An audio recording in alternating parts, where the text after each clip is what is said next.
Second, representative namin, Ernesto Olan. Budoy. Bumbaks. Halik! Hindi ka nagdalik. Nakalimutan siya. Nasa yung tissue ko. Bigay mo muna yung check daw kay Tito Budoy. Ano?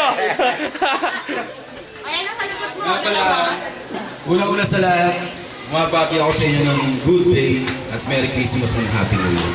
Pangalawa, nagpapasalamat ako sa mga tito at tita ko, lalo especially kay Tito Roland, nung matagal-tagal din ang pinagsamahan noon, kina Tita Flor, at the rest yung aking mga tiyuhin at tiyahin. Maraming salamat po dun sa mga binigay niyo sa amin gabay at yung pagpupursige niyo sa amin para mapaayos ang aming pamumuhay. Alam niyo po, napakaswerte ko po, kahit po ganito po yung pamilya ko na sa amin, nandito po kayo. Pakiramdam ko po napakalaki ng pamilya ko. Natatandaan ko pa po nung kami mga bata pa ng aking mga kapatid na nakakatanda. Naalala ko po nung kami nakikituloy at nakikitungo sa mga tito at tita ko, na walang sawa na nagtataguyod sa amin at nagbibigay ng tamang landas para magkaroon kami ng matatag na pundasyon. Nang sa ganun, dumating kami, pag kami nagkaroon ng sarili namin pamilya, ay may tatayo at may re-raise namin ng maayos. Maraming salamat po doon sa pagtataguyod. Taon-taon po, lumipas na po yung maraming taon. Hanggang ngayon, ibaong-baong ko pa rin po yung paalala nyo sa akin na gano'n. Maraming po salamat sa iyo. Sa mga pinsan ko din po, nandiyan po lagi sila. Times na may mga problema ko, especially sa financial. Kina Joy, mga nakakatanda, kay Kuya Manny, kay Kuya John. Marami sila, sina Irene. Lagi po silang nandyan. In times na kailangan ko po ng financial sa aking pamilya.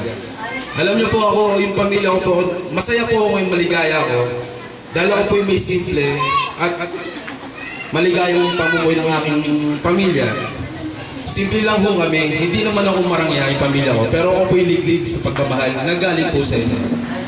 Pangatlo po, nagpapasalamat po sa tatay ko, especially itong araw na to kasi ito lang po yung araw lagi kami nagkikita bukod po sa mahal na araw, Todos Los Santos.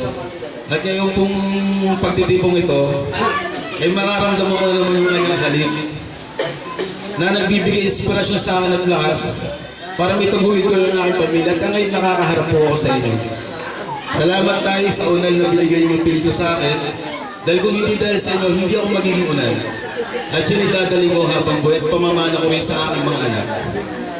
Yun lang po, maraming salamat po, maligayang Pasko at maligong bagong taong po sa inyo.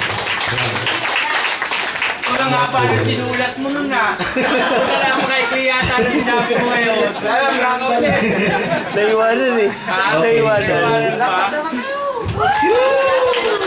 Salamat.